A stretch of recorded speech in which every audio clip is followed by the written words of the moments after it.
Yeah, I've heard you talk, and we're coming to the end of our time, but I've heard you talk about wanting to use your art as a force for others. And I wonder if you could just tell us a little bit about what you learned in your time as a model and an actress, and how that's influenced the work you do now, and what you took from it, and maybe some of the negative things you took from it as well. Right. That you want to speak to in terms of the work you're doing about agency. Sure, absolutely. I mean, again, it was almost, like you have to hit rock bottom to really then take action. And in a way, like those final years of acting and modeling where I felt, I had entered it thinking, okay, I'm going to be a voice for those without one, and acting is such a beautiful way to give life to stories that would otherwise go unheard. But then I was just parroting and reciting words assigned to me. And my voice, my own voice was in the process totally silenced.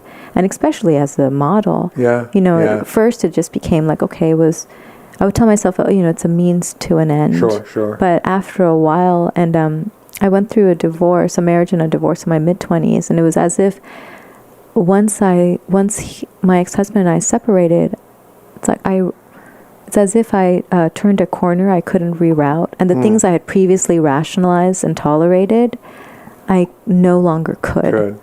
And so being an actress and a model for companies or products or for stories that I did not believe in felt intolerable. Like I just could not do it anymore. And I would, one of my final modeling auditions, I remember just being sardined in this room with dozens and dozens and dozens of other young, docile, obedient, malleable, pretty faces.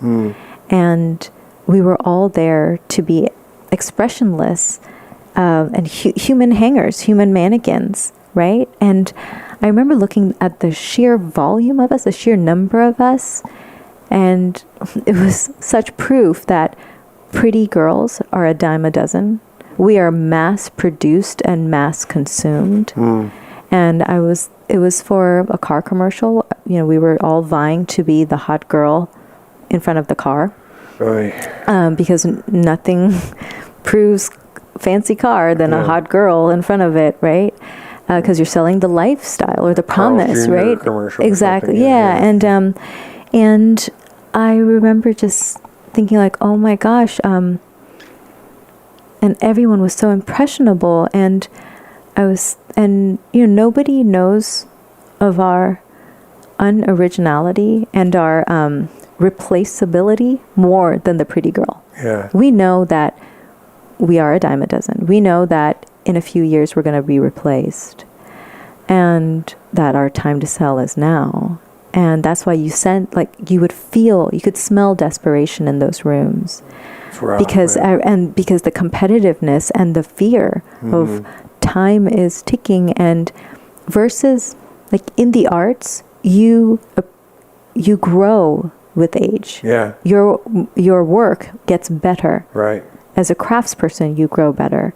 But in things like modeling, you depreciate. Your value depreciates as soon as you go off the lot. Right. It's like, and you're just replaced. And of course, being in those, doing that as so many hours of my day, I was just the pursuit and the maintenance and the monetization of physical beauty was all I did, and that bled into.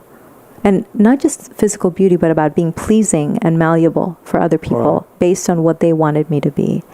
And that invariably bled into the way I created romantic relationships. I used to be this very confident, strong, brave teenager and young adult, but towards the end of my 20s, I saw myself becoming more and more this shell of a girl who would just become this very obedient puppet, pretty puppet for whoever she was dating or whoever she was hired by.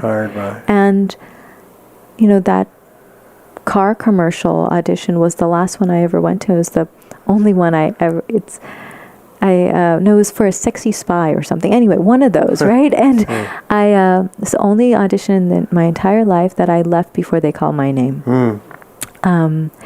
And I bought a one-way ticket to Oregon, and because my mom and my stepdad live here, and I recognize also like I had not only gotten myself to this place because of my choices, I was also severely anorexic then as well, because it's self-punishment constantly. And so if you're living if you're hired to be a shell of a person, it's going to only encourage any other self-sabotage you're doing, right? And it all just enforces each other. And anorexia is, it's a byproduct. It's a natural side effect of being raised as a girl in this world, you know? No kidding. And that's, you know, there was my present day thing that was happening, you know, as a 29-year-old. And then I realized also I had all these wounds stacked up from my childhood and my teens that I'd never truly taken care of. So all of that together, I just need to take stock of all of it and heal it and reclaim it. And I just became convinced that writing a book would achieve all of those things. Amazing. Yeah, and thank you. And it's, you know, it probably, you can hear also even more now why the work that I'm trying to do now, taking it out to young girls in colleges, in high schools, that it is not your physical beauty or the pursuit and procurement of the perfect man that is your biggest muscle group. Your strongest muscle is your voice. It's your resilience. It is your determination to author your life on your terms.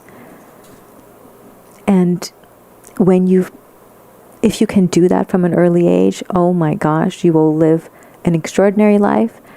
Or if you have to if you have to pause and start doing that in your late 20s or your 30s or whenever, you can still have an extraordinary life. What's important is that at some point you recognize what the true muscle is. And and to ask, like, what are we preoccupied with? And what should we replace those preoccupations with? What are the priorities I am shaping myself around? And what can I replace them with so that I'm not living as an unhealthy shell, but instead a fully cooked, fully realized person?